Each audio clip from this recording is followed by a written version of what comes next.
नमस्कार। चलिए आज जरा गहराई से समझते हैं भारत के सबसे ज्यादा आबादी वाले राज्य उत्तर प्रदेश के विशाल बजट को।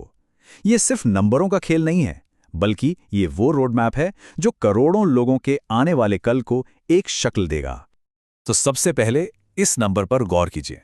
8 लाख करोड़ रुपए से भी ज्यादा 2025-26 के लिए उत्तर प्रदेश सरकार ने इतना बड़ा बजट पेश किया है।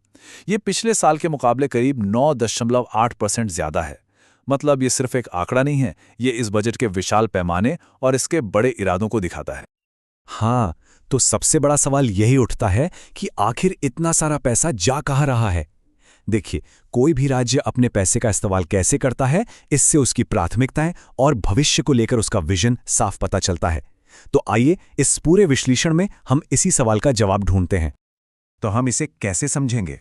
हमने इसे 6 हिस्सों में बांटा है। हम शुरुआत करेंगे यूपी के बड़े आर्थिक सपने से, फिर देखेंगे कि उस सपने को सच करने के लिए जमीन पर क्या काम हो रहा है, मतलब इंफ्रास्ट्रक्चर और लोगों पर निवेश। इसके बाद हम खेती किसानी और बिजनेस की बात करेंगे, और आखिर में पैसे के पूरे समीकरण को समझेंगे कि ये आता कहाँ से है और जाता कहाँ है। तो ठीक है, चलिए पहले हिस्से से ही शुरू करते हैं। देखिए, ये बजट सिर्फ एक साल का हिसाब किताब नहीं है, बल्कि ये एक बहुत बड़े लक्ष्य की ओर बढ़ाया गया एक अहम कदम है।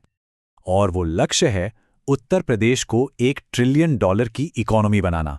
सोचिए जरा कितना बड़ा एम्बिशन है ये लक्ष्य राज्य को भारत की एक आर्थिक महाशक्ति के तौर पर स्थापित कर देगा।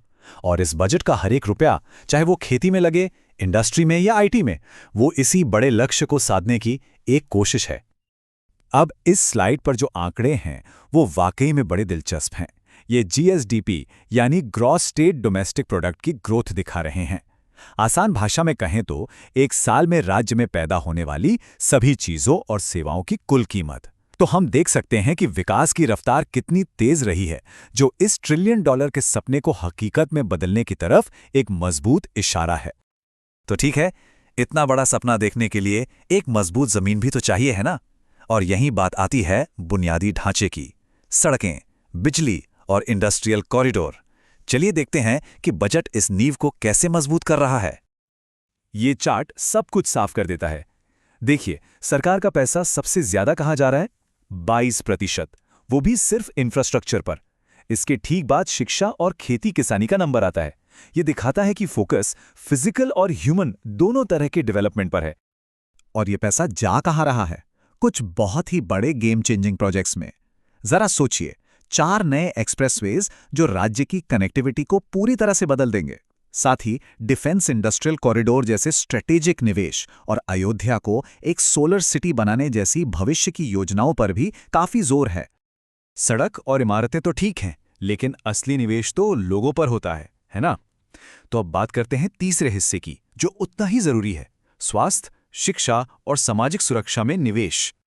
तो यहां हम देख सकते हैं कि बजट का एक बहुत बड़ा हिस्सा सीधे सीधे लोगों की जिंदगी को बेहतर बनाने में लग रहा है। निराश्रित महिलाओं की पेंशन हो, लड़कियों की पढ़ाई के लिए कन्या सुमंगला योजना हो, या फिर उज्ज्वला योजना के तहत मुफ्त सिलेंडर, ये सभी स्कीम्स सीधे तौर पर लोगों के जीवन स्तर को ऊपर उठाने पर फोकस्ड हैं। और ये तस्वीर इसी बात का सबूत है कि कैसे बजट में लिखे गए नंबर जमीन पर हकीकत बनते हैं। इन सभी योजनाओं का मकसद एक ही है, ये पक्का करना कि राज्य के आर्थिक विकास का फायदा समाज के हर तबके तक पहुंचे। और ऐसा नहीं है कि ये सिर्फ बातें हैं, इसका असर जमीन पर दिखना भी शुरू हो गया है। जैसे हेल्थ केयर को ही ले लीजिए। यूपी ने 5 करोड़ से ज्यादा आयुष्मान भारत कार्ड जारी किए हैं, जो पूरे देश में सबसे ज्यादा हैं। ये दिखाता है कि कैसे बड़े पैमाने की योजनाएं लोगों की जिंदगी पर सीधा असर डाल सकती हैं। अब आते हैं उन सेक्टर्स पर जो असल में इकोनॉमी को चलाते हैं, मतलब हमारे किसान और छोटे बड़े बिजनेस, जिन्हें हम एमएसएमईज भी कहते हैं। यहाँ एक बड़ी दिलचस्प चीज देखने को मिलती है। सरकार एक साथ 2 मोर्चों पर काम कर रही है। एक तरफ किसानों को दुर्घटना बीमा और सोलर पंप जैसी योजनाओं से सुरक्षा दी जा रही है, वहीं दूसरी तरफ मुख्यमंत्री युवा उद्यमी विकास अभियान जैसी पहल के जरिए राज्य में नए बिजनेस और एंटरप्रेन्योरशिप को बढ़ावा दिया जा रहा है। और एमएसएमई सेक्टर को हल्के में नहीं लिया जा सकता। जरा ये नंबर देखिए, 1,65,00,000 लोग। ये सिर्फ एक आंकड़ा नहीं है, ये इतने सारे परिवारों की रोजी रोटी है। ये सेक्टर ना सिर्फ इकोनॉमी को रफ्तार देता है बल्कि रोजगार पैदा करने का भी एक बहुत बड़ा जरिया है।